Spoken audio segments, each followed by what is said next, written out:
درود پاک پڑھیں۔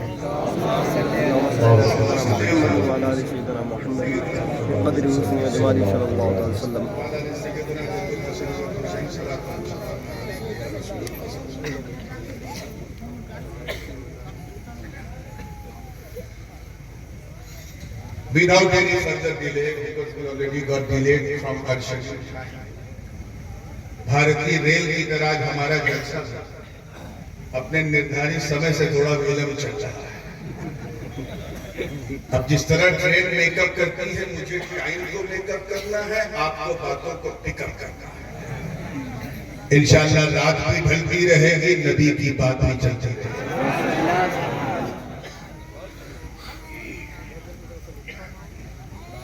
قرآن مقدس کا چرچا ہمارا اور جشن خلفاء راشدین کی حوالے سے میں نے قرآن مقدس کی بڑی مشہور و معروف آیت مبارکہ کریمہ طیبہ کی تلاوت، ترجمہ ذرا توجہ سے سن لیں گے تو یقین جانو کسی ترجمانی کی ضرورت نہیں پڑے گی۔ اللہ کی مہربانی ہوگی تو رات چاہے جتنی بوڑھی ہو، سمجھنے میں آسانی ہوگی۔ ایک چٹپٹی بات کہوں، اجازت ہے؟ جب آپ کو سمجھنے میں آسانی ہوگی تو ان لوگوں کو بہکانے میں بڑی پریشانی ہوگی۔ ارے مسکرا تو دیا کرو، کوئی چیز نہیں۔ How much you can smile whenever, wherever، جب چاہو کوئی ٹیکشن نہیں ہے۔ ویسے بھی جب سنی مسکراتا ہے تو بدعقیدہ گھبراتا ہے۔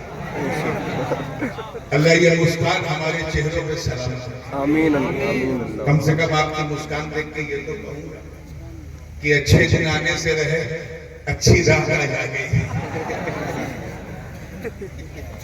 آئیے مسکرا کے جب فریش ہوئے ہیں تو ترجمہ اللہ پاک ارشاد فرماتا ہے، کنتم خیر امۃ اخرجت للناس، تم بہترین امت تمام امتوں جو ظاہر کی گئی لوگوں کے،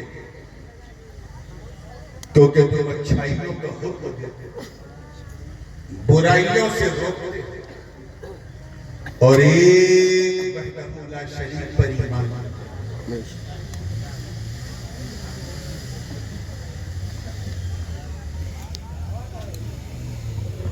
ہمارے یہاں جلسوں میں کلچر آج کل بڑا عام ہوتا جا رہا ہے کہ تو میری تعریف کر، میں تیری تعریف کر۔ اور کچھ لوگ تو ناظم سے، مولن سے، نقیب سے سیٹل کر لیتے ہیں، میری تعریف کرنا، میں تیری تعریف کرنا۔ یہ تعریف بڑی اچھی چیز ہے اور انسان بڑا تعریف پسند ہوتا ہے۔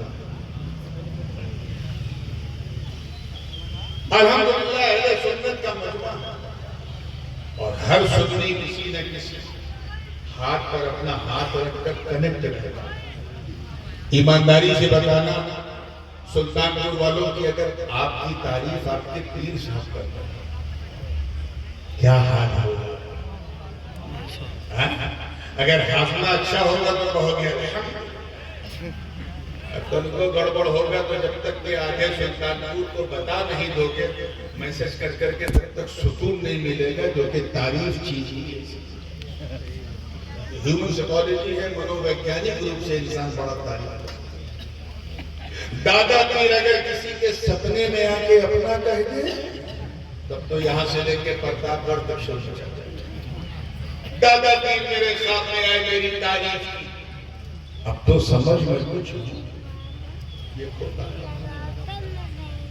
لیکن یاد آتا کہ جب بڑا اپنے چھوٹے کی تعریف کرتا تو پھر چھوٹا چھوٹا نہیں رہتا، وہ بھی بڑا بن جاتا۔ یہی سمجھا تعریف گواہ ہے، جب تک تعریف نہ ہو، نظر کا تیر نہ چلا، لوگوں نے پہچانا، مگر جب شیخ علاؤالحق بنڈوی نے تعریف کر دی تو اشرف جہانگیر میں رسول عالم سبحان اللہ، کہ تعریف کرنے والا ان کا پیر ان سے بڑا۔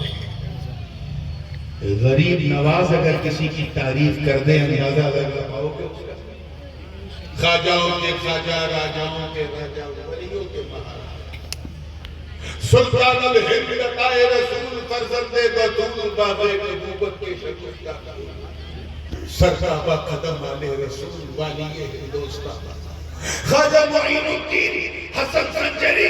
ہمیں تاریخ تو بڑی بات، صرف گلے لگا لیں تو قطب الدین قطب الالطاف ہو جائے. بے شک سبحان اللہ. وہ تعریف کرتے تو فرید الدین گنج شکر ہو جائیں، وہ تعریف کرتے تو نظام الدین محبوب الہی ہو جائیں، علاء الدین مجدد سلسلے چشتیہ ہو جائیں، نصیر الدین دہلی کا چراغ ہو جائے، اسراج الدین آئینِ ہند ہو جائے، علاء الحق نبات ہو جائے، اشرف جہانگیر رسول اعظم ہو جائے. سمجھا رہا ہوں جب بڑا اپنے چھوٹے کی تعریف کرتا تو پھر چھوٹا چھوٹا اپنے تھڑکتے ہوئے سنی دل پر ہاتھ رکھ کے ایمانداری سے کرتا. اگر کسی کی تعریف غوث پاک کرتا ہے، اندازہ لگا پاتا کون؟ پیر پیرا میر میرا شاہ جیلانی، قندیل نورانی، محبوب سبحانی، ہیکل سمدانی، شاہباز لامکانی، جدنا شیخ عبدالقادر جیلانی، غوث اعظم. میں رب کی عزت کی قسم اٹھا کے کہتا ہوں کہ تاریخ تو بڑی بات، اگر میرا دادا پیر غوث اعظم کسی بندے کے کانٹھے پہ قدم رکھ دے تو اس پر بلایا ناس کرنے لگا. پھر اگر ہم لوگ سننی ہے تو اوپر سے نیچے نہیں، نیچے سے اوپر اور اوپر چلتا. اگر کسی کی تعریف مولا علی کر، وہ علی جن کے در کے گدا ہے، خیبر شکن شاہ زمن، آفتاب نبوت کی دلکش کرن، ابو الحسن علی بن ابی طالب کرم اللہ وجہ. ارے تعریف تو بڑی بات.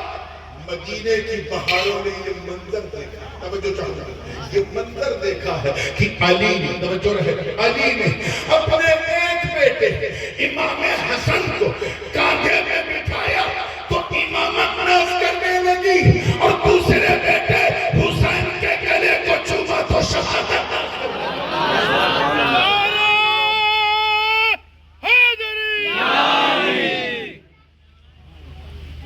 پھر اگر کسی خوش نصیب کی تعریف نبی کرے، اللہ اکبر، کیونکہ جب تک یہ تعریف نہیں سمجھو گے خلفائے راشدین کو نہیں سمجھو.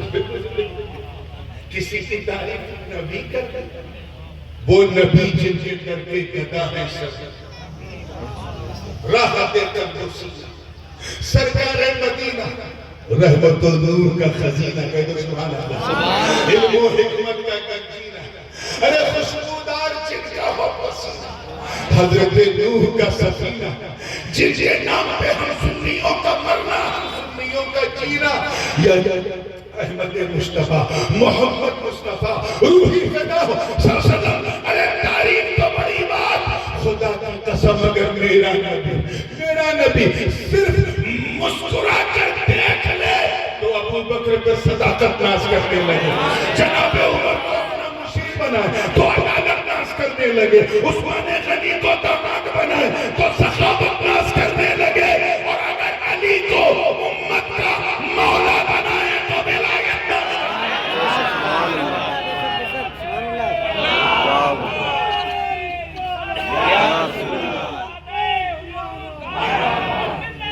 زندہ آباد.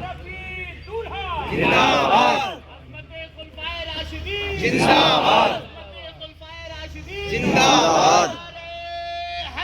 یا علی. مگر مصطفیٰ جان رحمت کی امت اجابت. میں آپ کی بات کرتا ہوں، اے بدر و خیبر و خندق میں پرچم اسلام کو لہرانے والا، آپ کی بات کرنا، اے شمع نبوت کے پروانوں، اے مصطفیٰ جان رحمت کے چاچے سازوں، اے ان کے لیے اپنی جان کی پرواہ نہ کر کے سڑکوں پہ لبیک لبیک کا نعرہ بلند کرنے والوں، مصطفیٰ کے لیے اپنا دھن سب اٹھانے والوں. چلیے میں اور آسان کر دیتا ہوں، اے اہل سنت والجماعت، اور آسان کر دوں، کر اے سنی، اب اس سے زیادہ میں آسان نہیں کر پاؤں گا، چاہے سمجھو یا نہیں سمجھو۔ اے سنیوں، میں آپ کی بات کر رہا ہوں، کبھی تو جھولا تھا، اے خوش بختوں، اے اچھے اچھے بھاگیہ والوں، اے اچھی قسمت والوں، اے اچھے نصیبے والوں، ہم تم سب اپنی قسمت پر، اپنے بھاگیہ پر جتنا فخر کرو کم ہے، جتنا پراؤڈ کرو کم ہے، جتنا ناز کرو کم ہے۔ کیوں؟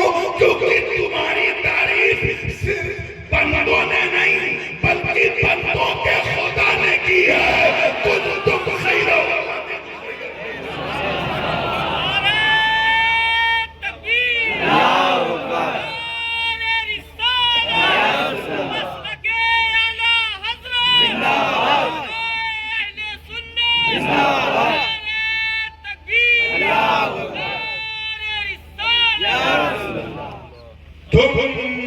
بہترین امت، تمام امتوں جو ظاہر کی گئی لوگوں کے لیے اللہ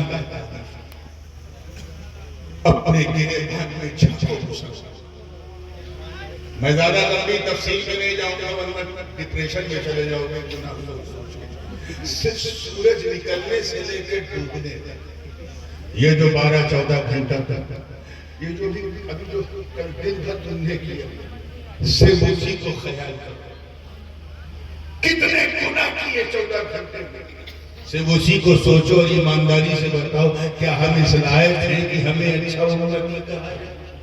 بولو بالکل شرمائیے، بالکل ہمارا حالت کہ ہم لوگ مسلمان نہیں ہیں، مسلمانوں کی فوٹو کاپی ہیں، just like a photocopy of Muslims۔ ہم مسلمان اس لیے ہیں کیونکہ ہمارے ابا مسلمان۔ حضور شیخ الاسلام علامہ مدنی میاں فرماتے ہیں جس میں پاس شریعت نہ خوف خدا، وہ رہا کیا رہا، وہ گیا کیا گیا۔ ایک تصویر تھی جو مٹا دی گئی، یہ غلط ہے مسلمان۔ یہ جو جس میں نہ اللہ کا خوف ہے نہ شریعت کا پاس و لحاظ ہے، اس کا اس دنیا میں رہنا کیا رہنا، یہاں سے جانا کیا جانا۔ اب اگر وہ مار دیا جائے تو سمجھ جاؤ ایک تصویر تھی جو مٹا دی گئی، یہ غلط ہے، مسلمان مارا گیا۔ یہ جو سنتے آج وہاں اتنے مارے گئے وہاں اتنے مارے گئے، یہ مسلمانوں کی تصویروں کو مٹایا گیا۔ Actually we look like a Muslim، ہم مسلمان کی طرح دکھتے ہیں، مسلمان کا ہم اس لیے مسلمان ہیں کیونکہ ہمارے دادا مسلمان، اور اس لیے ہم مسلمان ہیں کیونکہ ہم جب پیدا ہوئے تو امام صاحب کو مسجد سے بلایا گیا، انہوں نے کان میں اذان دی، اس لیے ہم مسلمان۔ ہم اس لیے مسلمان ہیں کیونکہ ہم ربیع الاول کی سبیل نہیں چھوڑتے، عید کی سوئی کھانا نہیں چھوڑتے، محرم کا کھچڑا کھانا نہیں چھوڑتے، اور شب برات میں قبرستان بعد میں پہلے ہم حلوہ کھانا نہیں چھوڑتے۔ ہم اس لیے مسلمان ہیں کیونکہ ہم ٹوپی پہنتے ہیں، اور اب تو خیر پہنتے کم ہے، پہناتے زیادہ۔ آج اللہ کو ٹوپی پہنا دی، کل دونوں کو ٹوپی پہنا دی، جتنوں کو الو بنائے انہوں کو ٹوپی پہنا دی، کبھی ان کی ٹوپی ان کے سر سے کر دیتے۔ ہم اس لیے مسلمان کہ ہمارے ماں باپ نے ہمارا نام اردو، فارسی اور عربی میں رکھا، ہندی میں نہیں رکھا، حالانکہ ہندی میں بھی رکھنا جائز ہے لیکن نہیں رکھا، بس یہی ایک پہچان چاہیے۔ لگتا آپ لوگ بولیں گے نہیں تو چلیے میں ایک اور پہچان کرتا ہوں۔ ہم اس لیے مسلمان ہیں کیونکہ ہماری مسلمانی اب اس سے بڑی پہچان آج اسلام کی ہمارے پاس رہی نہیں کہ ہم مخلوق میں ختمہ، بس نہیں۔ ہم اس لیے مسلمان ہیں کہ ہفتے میں ایک دن ماں باپ کے دباؤ میں آ کے ہم لوگ مسجد چلے جاتے ہیں، اور دھیان رکھے جاتے ہیں کہ ایسے ٹائم مسجد جائیں جب امام صاحب منبر پر بیٹھے، اور 2 رکعت پڑھ کے ایسا بھاگتے ہیں جیسے لگتا ہے اسٹیشن سے ٹرین اسٹیشن۔ یاد رکھنا جن خلفائے راشدین کے مقدس چہروں کو دیکھیں، جن بدر و احد، خیبر و خندق کے شہسواروں کو دیکھ کر ہمیں خیر امت کا تاج پہنایا ہے، وہ ایسے مسلمان نہیں تھے۔ ہم وہ مسلمان نہیں ہیں جنہوں نے بدر احد خیبر و خندق میں پرچم اسلام کو لہرا دیا۔ ہم وہ مسلمان نہیں ہیں جن کے تصور سے قیصر و کسریٰ کے ایوان میں زلزلہ آیا۔ ہم وہ مسلمان نہیں ہیں جنہوں نے انطاکیہ کی کلیساؤں میں گھس کے اذان دے دی۔ ہم وہ مسلمان نہیں ہیں جن کا بارود چہرہ دیکھ کر بیت المقدس کا پادری قدموں میں چابی رکھ دے۔ ہم وہ مسلمان نہیں ہیں جن کا نام سن کر رستم اور سہراب کا کلیجہ تھر آ جائے۔ ہم وہ مسلمان نہیں ہیں جو نبی کے وضو کے قطروں کو بھی زمین پہ گرنے نہ دے۔ یاد رکھنا ہم وہ مسلمان نہیں ہیں جنہوں نے میدان بدر و حنین میں اپنے کافر رشتہ داروں کے خلاف تلوار اٹھا کر یہ پیغام دے دیا کہ اے لوگوں، رشتہ داری اور ہے، مصطفیٰ کی وفاداری اور ہے۔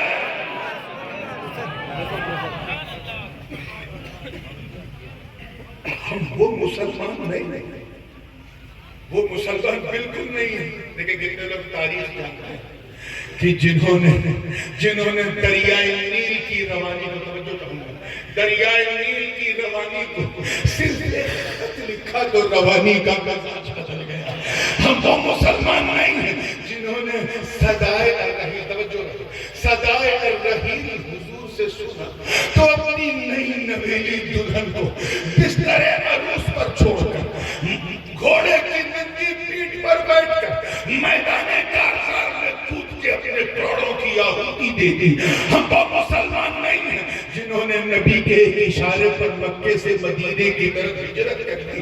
ہم وہ مسلمان نہیں ہیں جنہوں نے فتح قادسیہ کے وقت حضرت سعد بن ابی وقاص کی کمان میں شامل ہو کر جب سفر کیا اور سامنے دریائے دجلہ کی طوفان مارتی لہریں روک رہی تھی تو صحابہ کے تقدس پر میرے ماں باپ قربان، انہوں نے نہ آؤ دیکھا نہ تاؤ دیکھا اور اس لہراتی ہی ندی میں اپنے گھوڑوں کو دوڑا دیا۔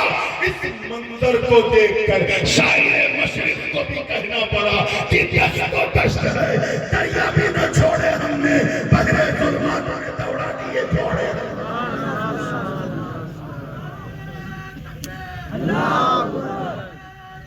یا رسول اللہ، یا رسول اللہ، یا علی، ہم تو ایسے مسلمان ہیں کہ نبی کا ذکر ہو اور 1 بجے کے بعد ہو تو سونا زیادہ پسند کریں گے، نبی کی یاد میں کھونا پسند نہیں کریں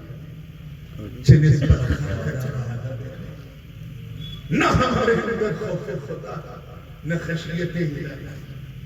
ہم کہے کہ لوگ جنہیں دیکھ کے کوئی ہماری تعریف کرے۔ یاد رکھنا جن مقدس چہروں کو دیکھ کے اللہ نے یہ ٹائٹل دیا ہے وہ تقوی والے تھے۔ کون تھے؟ تقوی والے اور علم والے۔ آج ہمارے پاس نہ تقوی رہ گیا ہے نہ علم۔ تقوی برائے تجارت، علم برائے تجارت، سب برائے تجارت، کاروبار میں، جبکہ تقوی کا تقاضا یہ ہے کہ اللہ سے ڈرنا۔ ایک بات آپ اگر سڑک پہ چل رہے ہیں اور ایک کھاری چل رہے ہیں اور ایک ناگ آئی ہے پھن کھول کے، آپ کے ہاتھ میں ڈنڈا نہیں ہے، آپ کیا کرو گے؟ بھاگو گے؟ کیا کرو گے؟ آگے شرماؤ نہیں بھائی، بھاگنا جان بچانا فرض ہے۔ لا تلقوا بأيديكم إلى التهلكة، اللہ نے اپنے آپ کو ہلاکت میں بھاگیں گے۔ گھر میں بیٹھے تھے، اچانک آگ لگ گئی، کیا کرو گے؟ آگے کسی نے سامنے بندوق فائر کیا تو کیا آپ اس سے ملنے جاؤ گے؟ بھاگو گے۔ کیا سمجھے؟ دیکھیے نئی بات کرنے کی کوشش کی کہ انسان جس سے جتنا ڈرتا جس سے جتنا اتنا دور بھاگتا، اللہ کرے سمجھ میں آ جائے تو مزہ آ جائے، جس سے جتنا ڈرتا اتنا دور بھاگتا، اتنا، لیکن صرف اللہ کا خوف، صرف اللہ کا ڈر، صرف اللہ کا بھے اتنا انمول، اتنا بیش قیمت، اتنا بے مثال ہوتا کہ بندہ جتنا اللہ اللہ کے قریب. سبحان اللہ بہت بے شک. So if you want to get closer to Allah, اللہ کے قریب ہونا ہے تو اللہ سے ڈرنا پڑتا ہے. یہ ڈر بہت انمول. فائدہ کیا دیتا ہے مجھے کسی نے بتایا.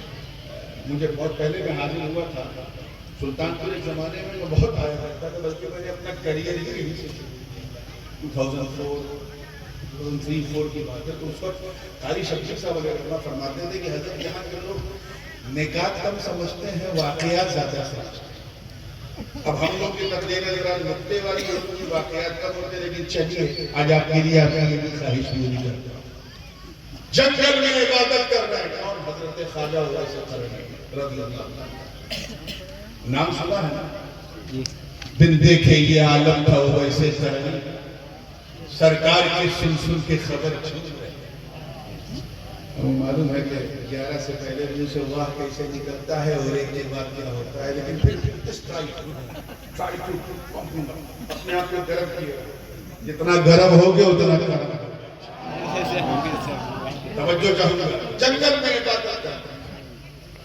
حضرت خاص طور پہ ان کی بکریاں بھی آرام سے گھاس اور ایک بھیڑیا. بھیڑ کا سمجھنا, بھیڑیا لکڑ پر کا انگریزی میں کہتے ہیں ہائینا. بات سمجھ میں آئی نہیں؟ ایسے گردن گھما گھما کے خواجہ اویس قرنی کی بکریوں کی حفاظت رکھا کر رہا ہے. کیا کر رہا ہے؟ بھیڑیا. ارے شیر ہوتا تو وہ یقین کر لیتا. شیر بہت خطرناک جانور ہے, لیکن بڑا غیور, بڑا غیرت مند اور بڑا خوددار ہے. شیر اگر پیٹ بھر کے کھا پی لے تو پھر کسی کو منہ نہیں لگا. اور یہ میں سنی سنائی بات نہیں کر رہا ہوں. ایک مرتبہ میں نے افریقہ میں ایسے ہی کیا. شیر کو کھلایا پلایا, پھر آدھا کلومیٹر اس کے ساتھ اس کی دھن پکڑ کے چلا. یہ اور بات ہے کہ چلنے کے لیے سینے میں بھی شیر والا دل چاہیے. بے شک بے شک. وہ ویڈیو بڑا وائرل ہے. شیر ہے لیکن بھیڑیا میرے دوستوں ایسا پرندہ ہوتا کہ اتنا کھا لے کہ پیٹ نہیں نٹے ہی نہیں, گردن ٹائٹ ہو, سانس نہیں لے پاتا. اور ساتھ میں بکری دی جائے تو نوچے کا ضرور چاہے گا. اور یہاں کیا منظر ہے, کیا منظر ہے.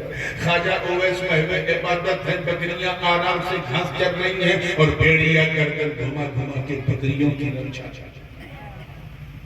ایک راہگیر کا, مسافر کا گزر ہوا جب اس نے ایسا ادبھت اوشوسنیہ عقل کا انکریڈیبل انبلیویبل منظر دیکھا, اس سے رہا نہیں گیا. اس نے پوچھا بابا آپ کو اس بھیڑیے سے ڈر نہیں لگتا؟ توجہ چاہوں گا, جملہ ضائع نہ ہو.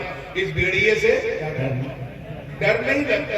تو حضرت خواجہ اویس قرنی نے سر اٹھایا, مسکرا کے فرمایا تو میری بات کر رہا ہے, میری بکریوں کو بھی اس سے ڈر نہیں. میری بکریوں کو وہ کیوں؟ سن, پہلے میں اس بھیڑیے سے ڈرتا, اب یہ بھیڑیا مجھ سے ڈرتا. وہ کیوں؟ جب تک میں اللہ سے نہیں ڈرتا تھا, اس بھیڑیے سے ڈرتا تھا. جب سے میں اللہ سے ڈرنے لگا, یہ بھیڑیا مجھ سے ڈرنے لگا. بہت خوب. اس لیے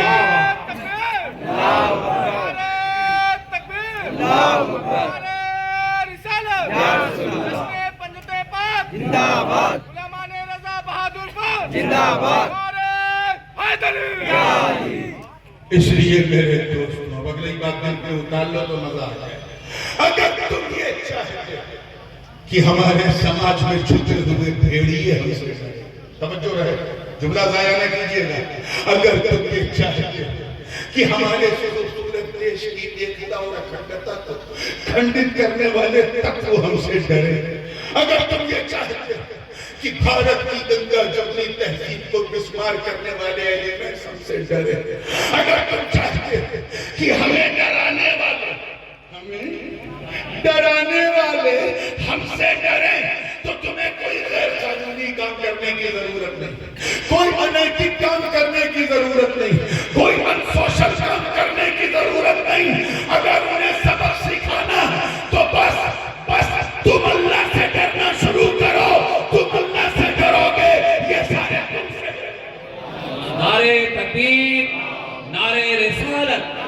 تاج العلماء حضرت علامہ سید محمد نورانی میاں صاحب قبلہ. اللہ سے ڈرنے کی سب سے بڑی پہچان بگنرز کو بتائی جاتی ہے. سلوک اور معرفت کے اسٹوڈنٹ کی جو بگنر ہوتے ہیں, شروعات کرنے والے, ان سے کہا جاتا ہے اللہ سے ڈرنے کی سب سے بڑی پہچان یہ ہے کہ یہ خیال کرو کہ اللہ دیکھ 24/7 around the clock. Allah subhanahu wa ta'ala is watching you, looking at you all the time. ہر وقت یقین جانے مسلمان. آج ہم اپنے اسی عقیدے میں فیل ہو چکے. ہم بھول چکے ہیں کہ اللہ دیکھ رہا ہے, ورنہ مجال ہے کہ ہم گناہ کریں. جس وقت تم شراب کی بوتل کو ہاتھ لگاؤ گے نا, اندر سے ایمان بولے گا بوتل توڑ دے, اللہ دیکھ رہا ہے. تمہاری نظر کبھی کسی نامحرم کے لیے بہکے گی نہیں, کیونکہ اندر سے ایمان کہے گا نظریں جھکا لے, اللہ دیکھ رہا ہے. تم نہ حرام کھاؤ گے, نہ سود کھاؤ گے, نہ جھوٹ بولو گے, نہ غیبت کرو گے, نہ بے حیائی کرو گے, کیونکہ جب تمہارے قدم لڑکھڑائیں گے تو ایمان تمہارے قدموں کو پکڑ کے کہے گا ٹھہر جا, اللہ دیکھ رہا ہے. لیکن آج سب کچھ کر رہے ہیں, ہر چیز کر رہے ہیں. کل جو ہماری پہچان ہوا کرتا, آج ان ساری پہچانوں کو ہم خود مٹا رہے ہیں. سب سے پہلی پہچان مسلمان کی میں اپنی مثال میں ایک مستشرق کی مثال دیتا ہوں. بلا شیر اس نے انگلش میں کتاب کی, 2-3 صفحے کتاب میں لکھتا ہے اوٹومن امپائر کے ختم ہونے سے پہلے تک, یعنی 1924 تک, آج سے ٹھیک 100 سال پہلے تک مسلمان جھوٹ نہیں بولتے. زیادہ اوپر نہیں جانا ہے, 400 سال اوپر نہیں جانا ہے, صرف 100 سال کافر لکھ رہا ہے. جھوٹ نہیں بولتے, ہر وقت سچ بولتے تھے, کسی کو دھوکہ نہیں دیتے تھے, کسی کے پیچھے برائی نہیں کرتے تھے, غیبت نہیں کرتے تھے, بیک بائٹنگ نہیں کرتے تھے, اور جھوٹ سے تو مسلمانوں کو سخت نفرت. اگر آپ کو یقین نہ ہو تو اپنے, اگر آپ کے دادا یا نانا زندہ ہو تو ان سے پوچھیے گا کہ آپ کے ابا کیسے تھے, کبھی جھوٹ نہیں بولتے, صرف 100 سال. اس نے ایک چیز اور بڑی مزے کی لکھی, اس نے کہا اگر ہماری اپنی کرسچن کمیونٹی کوئی بندہ ہمیشہ سچ بولے اور اتنا سچ بولے کہ کبھی جھوٹ نہ بولے تو لوگ اس کو شک کی نظر سے دیکھتے تھے, ارے یہ ہر وقت سچ بولتا ہے, کہیں مسلمان تو نہیں ہو گیا. That was our identity 100 years ago. 100 سال پہلے یہ ہماری پہچان تھی. اور آج جو سب سے زیادہ جھوٹ بولے وہ ہم, غیبت کرے وہ ہم, گناہ کرے وہ ہم, بے حیائی کرے وہ ہم, سود کھائیں وہ ہم, حرام کھائیں بھی کھلائیں وہ ہم, بکاری, عیاری, دنیا داری سب within 100 years, 100 سال کے اندر ہم ایسے ہو گئے. ارے امام غزالی فرماتے ہیں کہ النظافت من الایمان, یہ جو کہا حضور نے کہ نظافت ایمان کی نشانی ہے, یہ اس لیے کیونکہ وہی مسلمان ہے. آج اگر کسی شہر میں جاؤ جو علاقہ سب سے گندا دکھتا ہے, یہ فوراً من کرتا رہتا ہے یہاں مسلمان رہتے ہیں, اور پہلے جو سب سے صاف ستھرا ہوتا تھا اسے مسلمانوں کا علاقہ کہا جاتا تھا. ہم نے خود اپنی تقدیر کو بدلا. ان اللہ لا یغیر بقوم حتی یغیروا بما بانفسہم. وہ کسی کی تقدیر اس وقت تک نہیں بدلتا جب تک کہ قوم خود اپنے آپ کو نہ بدل دے. اللہ پاک کا ارشاد, ظہر الفساد فی البر والبحر بما کسبت ایدی الناس لیذیقہم بعض الذی عملوا لعلہم یرجعون. کہ زمین و آسمان دنیا میں فتنہ و فساد پیدا ہو گیا تمہاری کرتوتوں کی. کیا کہا اللہ تعالیٰ نے, تمہاری کرتوتوں کی. اور اللہ نے یہ مصیبت تم پر اس لیے ڈالا تاکہ تم اس کا مزہ چکھو, اور چکھتے چکھتے ڈر کر جی صحیح لیکن اللہ کی بارگاہ میں رجوع کر لو, توبہ کر لو. یہ جو ہم پر آزمائشیں آئی ہیں یہ اس کی رب العالمین ہی ہے کہ وہ ہمیں جہنم میں ڈالنا نہیں چاہتا، اس لیے آزمائش میں ڈال دیتا ہے تاکہ ہم صبر کرتے کرتے اس کے قریب ہو جائیں۔ اب بھی نہ سدھرے تو تمہاری داستہ بھی نہ ہوگی داستانوں میں۔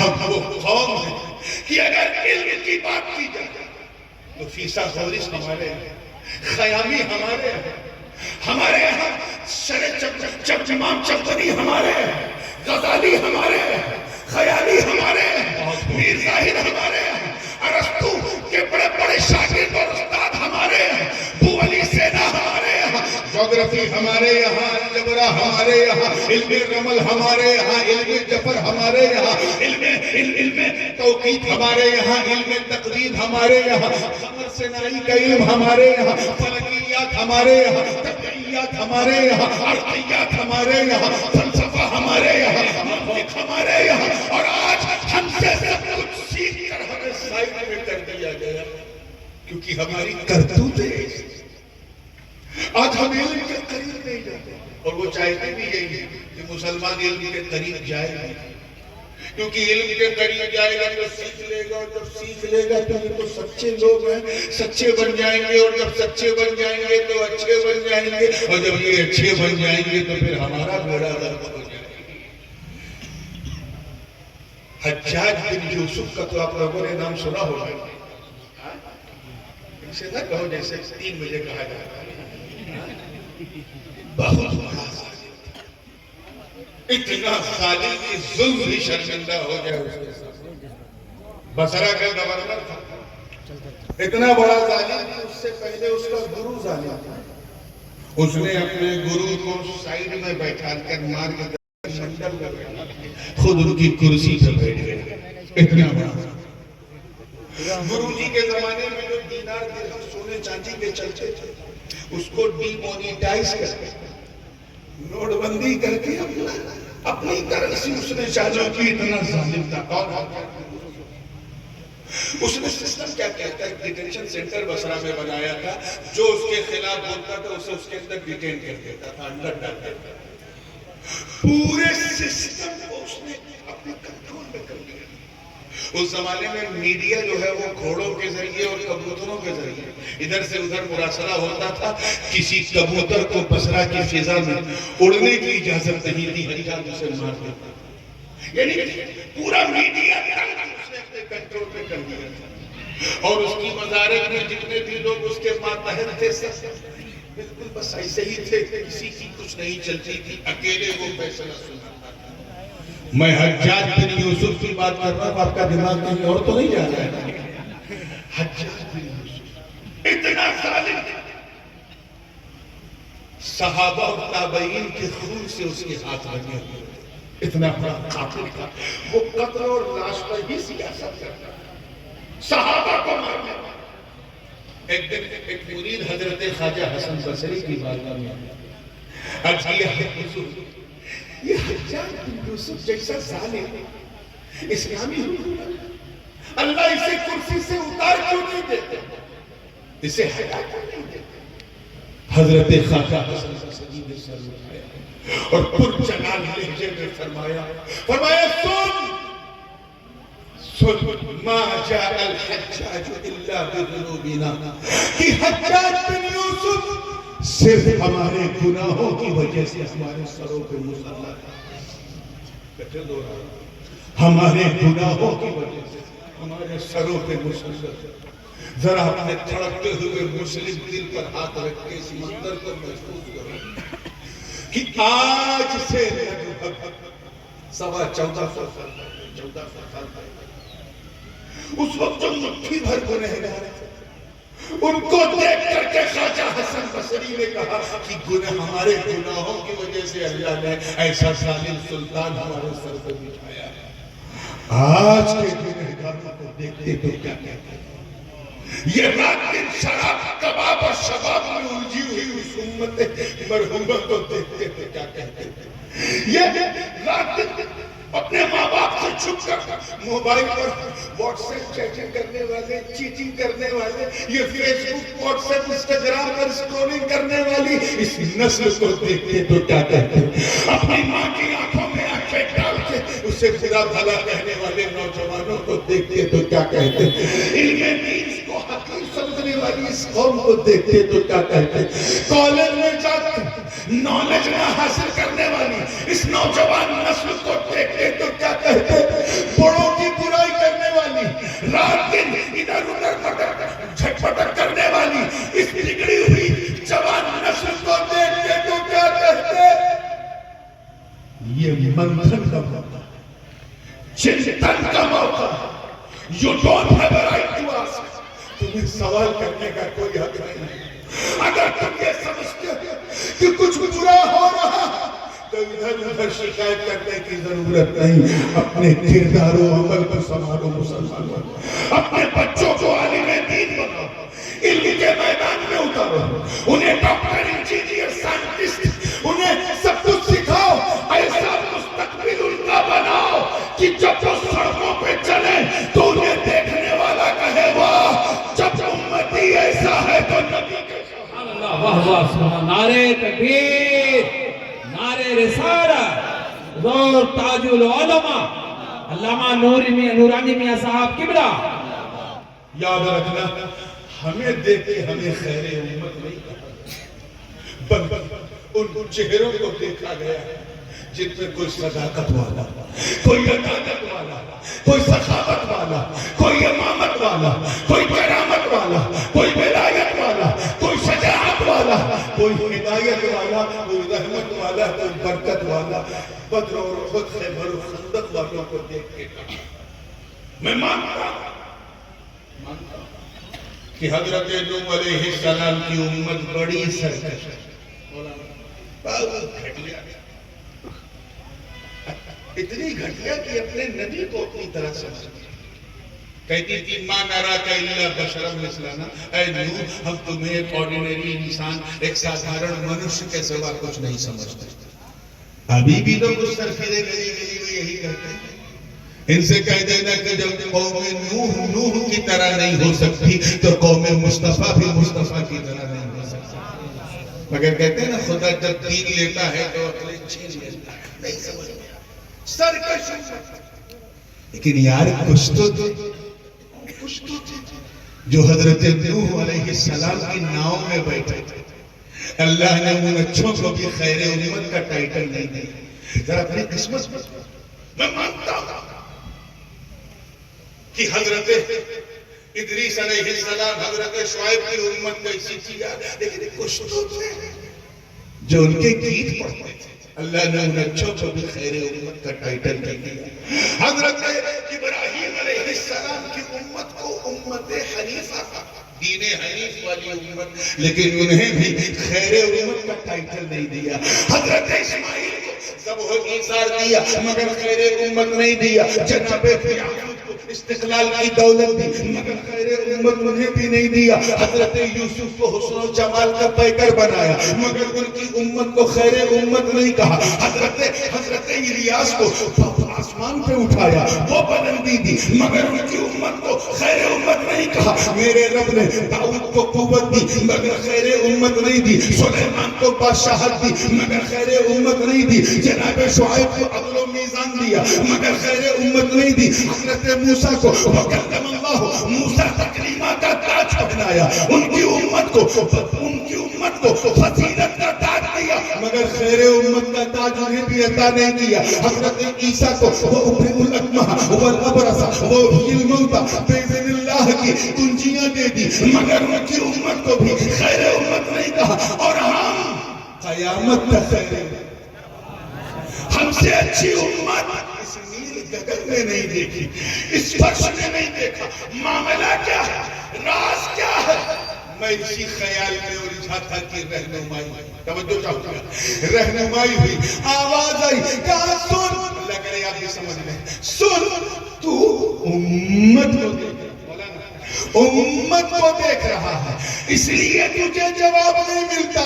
ارے نادان، امت کو نہ دیکھ، نبی کو دیکھ. واہ واہ، کہا امت کو نہ دیکھ، نبی کو. اور کون سے بولیے تاکہ ان کو لگے کہ مسلمان دو بجے کیسے بولتا ہے، وہ بھی سن لیں. امت کو نہ دیکھ، اب اگلا جملہ ذرا دل تھام کے سننا. نبی کو دیکھ سن جس طرح رب نے فرمایا جس طرح میرا نبی میرا محبوب گروہ انبیاء میں سب سے افضل و اعلیٰ اور مہان ہے، اسی طرح ان کی امت بھی تمام امتوں میں افضل و اعلیٰ اور مہان.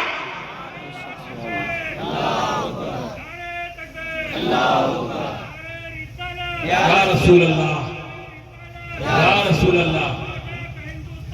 زندہ باد زندہ باد زندہ باد زندہ باد. ابھی تو اعلیٰ حضرت نے کہا، انہوں نے یاد دلا دیا سب سے اولا وہ اعلیٰ ہمارا، سبحان اللہ. سب سے بالا وہ اعلیٰ ہمارا. بس بچتا ہوں ان لوگوں کی غلط فہمی دور ہو گئی جو یہ سمجھتے ہیں کہ ہم اس لیے اچھے ہیں کیونکہ ہم لوگ شہر شہر نگر نگر گلی گلی گاؤں گاؤں جا کر کاؤں کرتے ہیں. ان سے کہنے ملا جی ہم اس لیے اچھے نہیں ہیں، ہم اس لیے اچھے ہیں کیونکہ ہمارے مصطفیٰ اچھے ہیں. سبحان اللہ. ہم اس لیے اچھے ہیں کیونکہ ہمارے آقا مہان ہیں.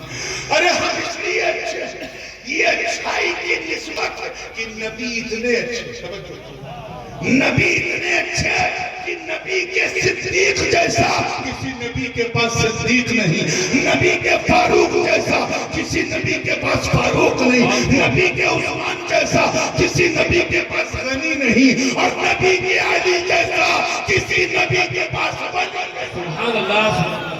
نعرہ تکبیر، نعرہ رسالت. ہم اس لیے اچھے ہیں کہ نبی جن عورتوں سے شادی کرتے ہیں قرآن ان کی حرمت کو یوں بیان کرے، یا نساء النبی لستن کأحد من النساء، اے نبی کی بیویوں تم جیسی عورتیں اس کائنات میں نہیں ہیں. ہم اس لیے اچھے ہیں کہ نبی کی اگر گھر میں بیٹی پیدا ہو جائے تو وہ بیٹی خاتون جنت بھی ہو، خاتون قیامت بھی ہو. واہ واہ واہ واہ، بہت خوبصورت. کیونکہ نبی کی اہل بیت جیسی کسی نبی کی اہل بیت نہیں. ارے نبی کے حسن حسین جیسے کسی نبی کے نواسے نہیں. سبحان اللہ سبحان اللہ سبحان اللہ. اہل بیت، سبحان اللہ سبحان اللہ. جس قوم میں اللہ کرے سمجھ جاؤ پہلی صدی ہجری میں امام اعظم جیسا فقیہ اعظم ہو، دوسری میں امام احمد بن حنبل جیسا مجتہد اعظم ہو، تیسری صدی میں حضرت المراشی ہو، چوتھی صدی میں حضرت بدیع الدین زندہ مدار ہو، پانچویں صدی میں غوث اعظم عبدالقادر جیلانی ہو، چھٹی صدی میں خواجہ غریب نواز ہو، ساتویں صدی میں محبوب الہی، آٹھویں صدی میں مخدوم سمنانی، نویں صدی میں خواجہ باقی باللہ، دسویں صدی میں حضرت ابو علی شاہ قلندر، 13ویں صدی میں مجدد الفسانی، امام ربانی شیخ احمد سرہندی ہو، 12ویں صدی میں عبدالحق محدث دہلوی، اور 13ویں صدی میں امام احمد رضا جیسے ہو. امام عشق و محبت، امام عشق و محبت.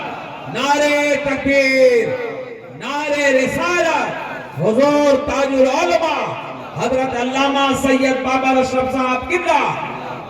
یہ جو میں نے 13-14 نام لیے ہیں نا یہ اپنے علم سے نہیں پہچانا.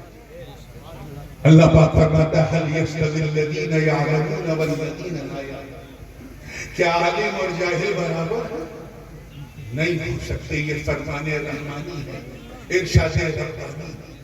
اس لیے اگر پورے سیناریو کو چینج کرنا اور اسی خیر القرون کے دور میں داخل ہو تو ایک روٹی کھاؤ، 2 کے بجائے 1 کھاؤ، لیکن اپنے بچوں کو کھاؤ، انہیں علم کے زیور سے سجاؤ، انہیں ایسا مصطفیٰ کا امتی بناؤ کہ جب وہ سڑکوں پہ چلے تو دیکھنے والا کہے جب مسلم ایسا ہے تو اسلام کیسا ہوگا، جب بندہ ایسا ہے تو مولا کیسا ہوگا، جب امتی ایسا ہے تو نبی کیسا ہوگا، ارے جب مرید ایسا ہے تو اس کا پیر کیسا ہوگا. واہ واہ واہ، بہت خوب.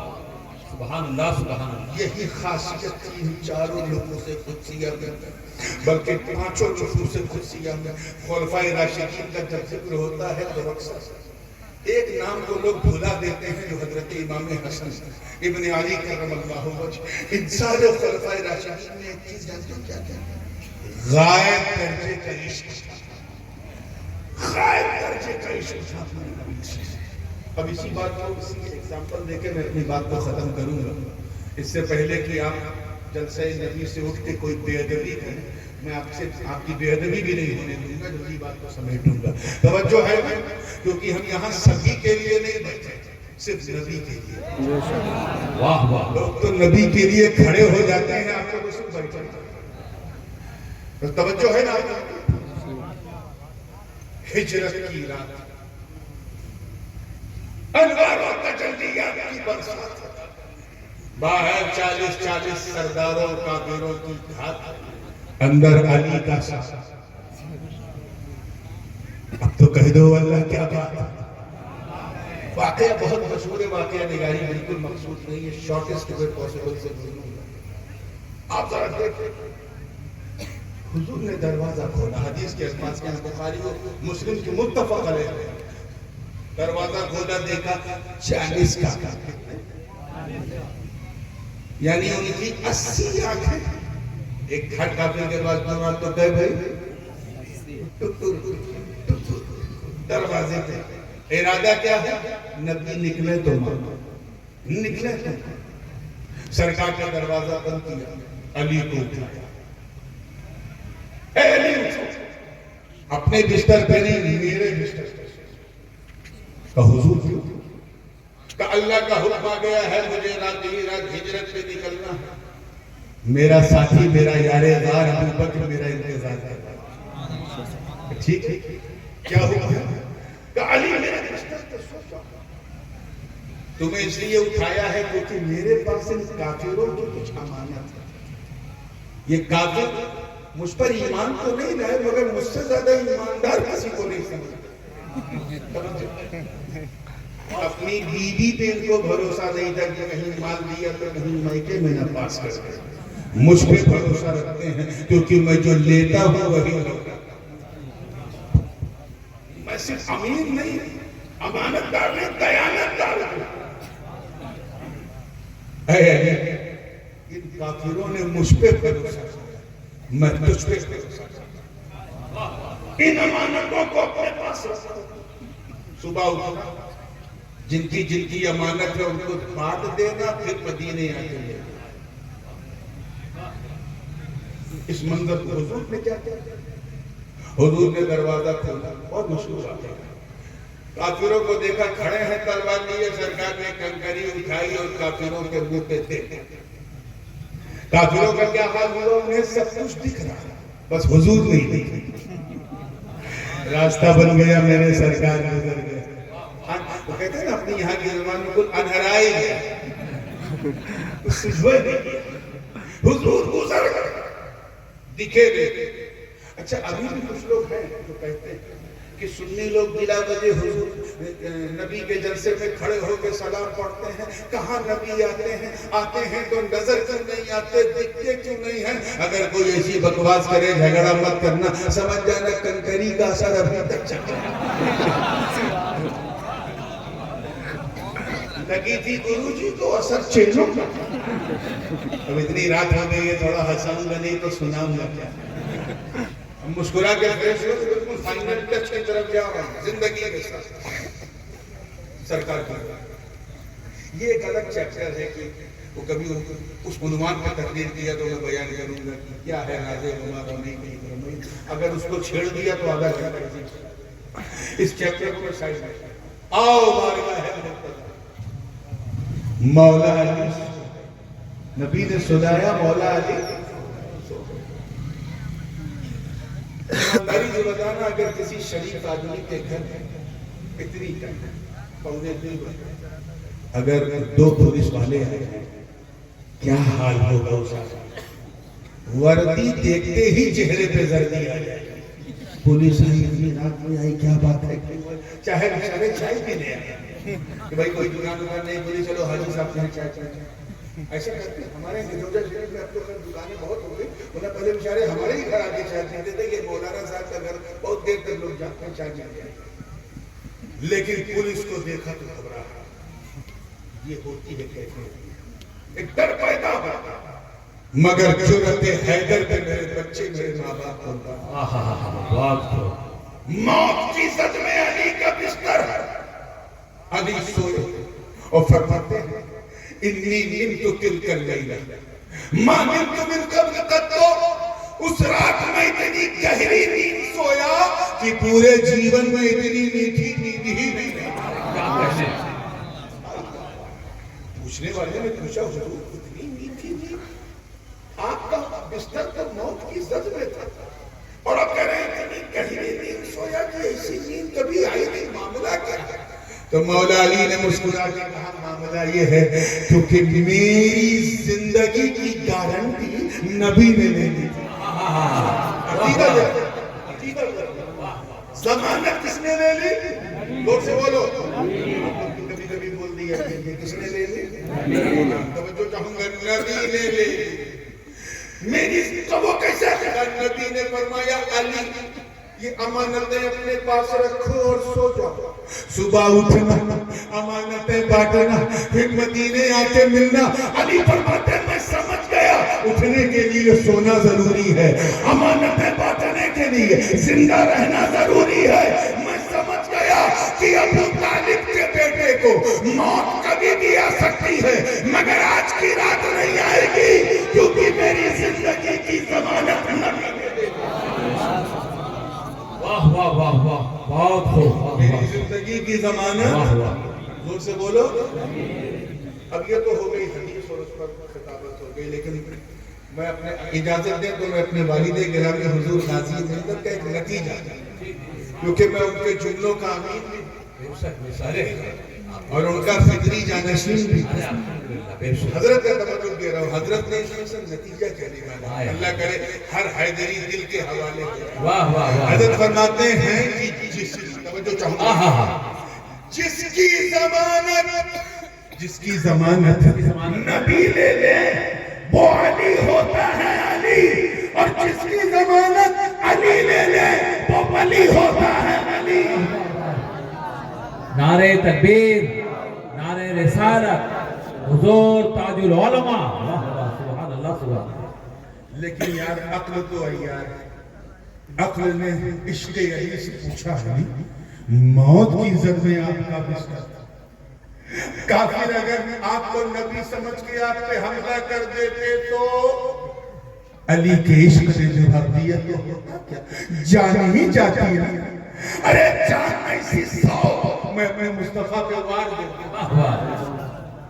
یہ تھا خلفائے راشدین کا کردار۔ اس کے بعد سنو آگے بڑھے تو یار غار الا تنصروه فقد نصره الله اذ اخرجه الذين كفروا ثاني اثنين۔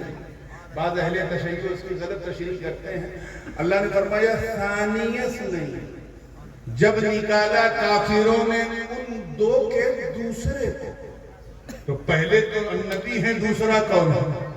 ابو بکر۔ جیسے غار ثور کے پہاڑ جبل ثور کے قریب پہنچے تو حضور اتنی اجلت میں تھے کہ آپ کے قدموں میں نالین ہیں۔ توجہ سے سننا، حضرت صدیق کی نظر پڑی تو کہا حضور کیا ہی بہتر ہوتا کہ میں آپ کو اپنے کاندھے پہ اٹھا دیتا۔ وہ کیوں؟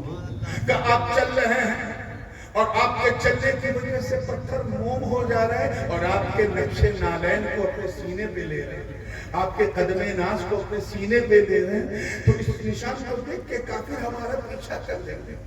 اس لیے اگر اجازت ہو تو میں آپ کو اپنے کاندھے پہ اٹھا دوں۔ سرکار نے منع نہیں فرمایا، ہاں ٹھیک ہے۔ ابو بکر صدیق نبی کو اٹھا دیا۔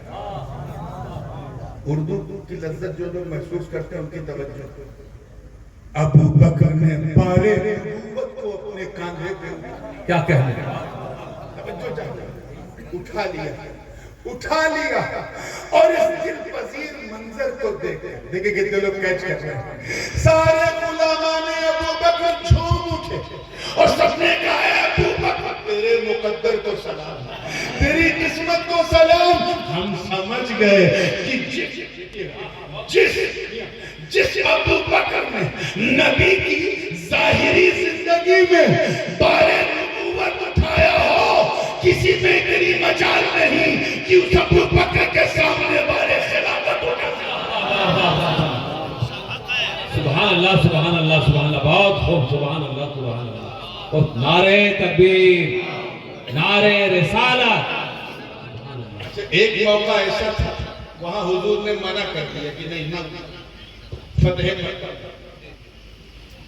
جب مکہ فتح ہو گیا تو حضور نے حضرت بلال کو کہا کہ سب سے بڑا کیا اذان اور علی کا، اور کہا اے علی چلو تیرے جنم خانے میں چل جہاں تو نے آنکھ کھولی ہے، وہاں جو بڑے بڑے پہلے سے تھے سب کو صاف کرنا، 365 تھے، کتنے؟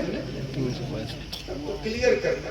دونوں گئے کھٹا کھٹا، کسی کی گردن پر، کسی کا ہاتھ، کسی کا پاؤں، مطلب ایک ذرا اوپر تھا۔ حضور نے اچھل کے توڑنا چاہا، ہاتھ نہیں پہنچا۔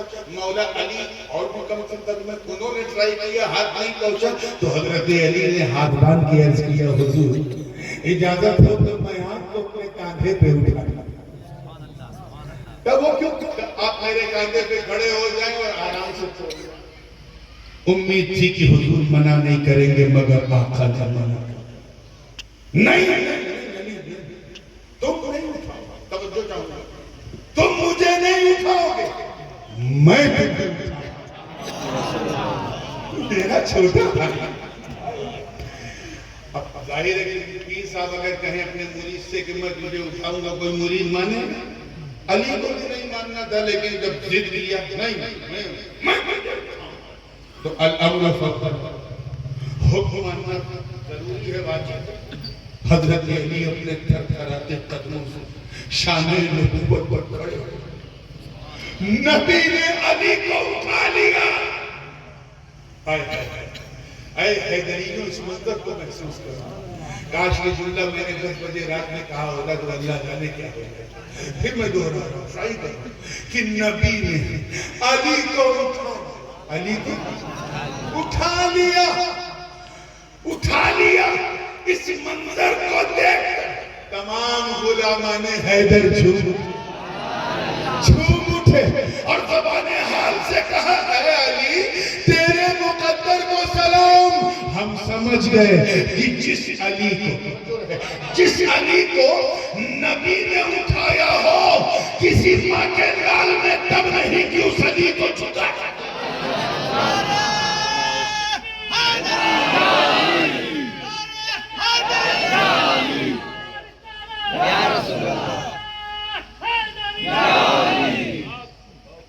خیر اس کے بعد اس میں اور بھی بڑی چیز ہے، حضور نے پوچھا اے علی، جب اٹھایا اے علی اینا وصلت، کہاں تک پہنچے؟ سرکار نے پوچھا کہاں تک پہنچے؟ علی کا جواب سنو، حضور مت پوچھئے کہاں تک آپ نے پہنچا، مت پوچھئے آپ نے کہاں تک پہنچا دیا۔ ارے آپ نے تو اتنا بلند کر دیا، اتنا بلند کر دیا کہ حکم دیجئے تو میں عرش کو کھینچ کے آپ کے قدموں میں ڈالوں۔ اچھا نبی نے علی کو اتارا تو علی حیرت ہے کہ حضور میں اتنی بلندی سے اترا، اتنی بلندی سے اترا اور مجھے کچھ ہوا نہیں۔ تو مسکرا کے نبی نے فرمایا سن، تجھے اٹھایا تھا مصطفیٰ نے، بچایا تھا تیرے خدا۔ یہ شان ہے مولا علی۔ غار ثور کا منظر آپ اتنا سن چکے کہ نبی کو صدیق اکبر نے اٹھایا۔ جو لوگ مکہ جا چکے ہیں، غار ثور دیکھو اب تو راستہ بن گیا۔ پہلے جو سیڑھی ویڑھی بھی نہیں تھی 1400 برس، ایک ماں اپنے نومولود بچے کو نوجوان